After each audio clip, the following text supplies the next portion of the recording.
खेती का जो एक महत्वपूर्ण अवयव है पशुपालन, और इस पशुपालन में जो आज के समय में सबसे बड़ी चुनौती आ रही है हरे चारे की।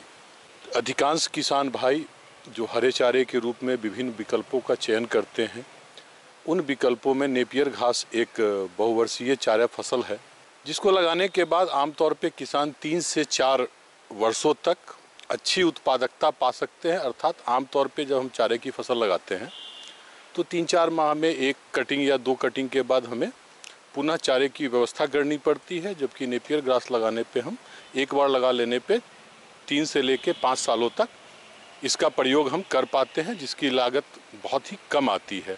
जहाँ तक प्रोटीन की मात्रा कहा जाए तो इसमें 7 से लेके 12% तक प्रोटीन होता है, जो कि पशुओं के लिए काफ़ी लाभदायक है।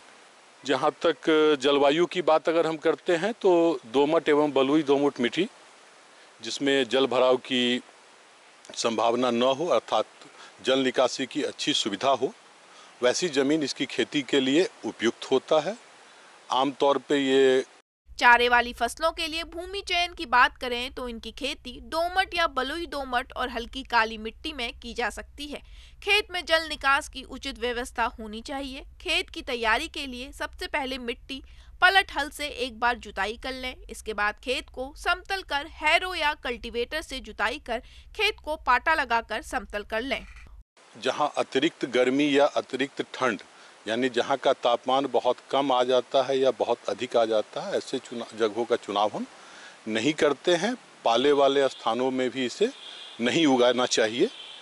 तो सामान्यतया जो हमारा यह नॉर्थ बिहार का जो तापमान होता है, उसमें इस फसल को लगाने पे किसानों को लगभग 8 माह तक, अर्थात ये जो दिसंबर जनवरी में जहाँ तापमान बहुत नीचे चला जाता है, उसी तरह मई जून के आसपास में जहाँ तापमान काफ़ी बढ़ जाता है, शेष अवधि में इससे अच्छी उत्पादन किसान प्राप्त कर लेते हैं।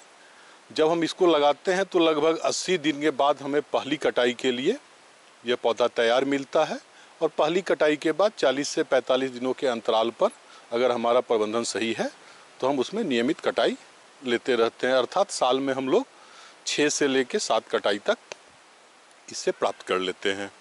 उर्वरकों का प्रयोग मिट्टी परीक्षण के आधार पर करना अच्छा रहता है। इसमें गोबर की सड़ी खाद 8 से 10 टन बुआई से पहले खेत में जुताई करके अच्छी तरह से मिला दें। जहाँ तक हम खाद की बात करें तो इसमें 125 से लेके 150 क्विंटल गोबर की खाद का प्रयोग खेत तैयार करते समय करना चाहिए। जहाँ तक रासायनिक खादों की बात करें तो 60-40-40 का अनुपात, अर्थात नाइट्रोजन 60 kg, फास्फोरस 40 kg और पोटास 40 kg प्रति हेक्टेयर के दर से प्रयोग करना चाहिए।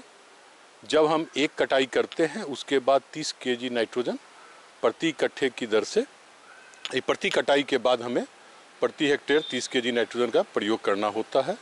गुणवत्ता युक्त प्रभेदों की बात करें या उन्नत प्रभेदों की बात करें तो जो हमारा प्रमुख घास अनुसंधान केंद्र है IGFRI, उसका प्रभेद है IGFRI 3, Pusa Napier, Pusa giant, NB21, Coimbatore की है CO2।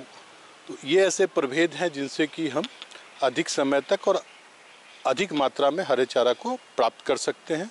जहाँ तक इनके लगाने की समय की बात करें तो सबसे उपयुक्त समय जून जुलाई का होता है, और अगर हम पौधों से पौधों की दूरी या लाइन से लाइन की दूरी कहें तो 1 मीटर हमें रखना चाहिए प्रति हेक्टेयर। चूँकि यह हम तने के टुकड़ों को इसमें लगाते हैं तो 1 हेक्टेयर के लिए लगभग हमें, जहाँ पे शुद्ध रूप से सिर्फ नेपियर ग्रास ही लगा रहे हैं, उसमें 40,000 तने के टुकड़ों की आवश्यकता होती है।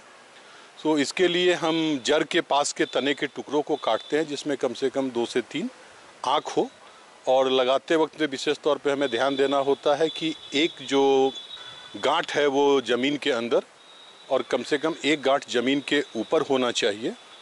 प्रारंभिक अवस्था में थोड़े से इसमें खरपतवार का हमें सिर्फ नियंत्रण करने की आवश्यकता होती है। अमूलतः इसमें कोई रोग व्याधि का प्रकोप नहीं पाया गया है, और पहली कटाई जो है हमें 75 से 80 दिनों पे करनी है।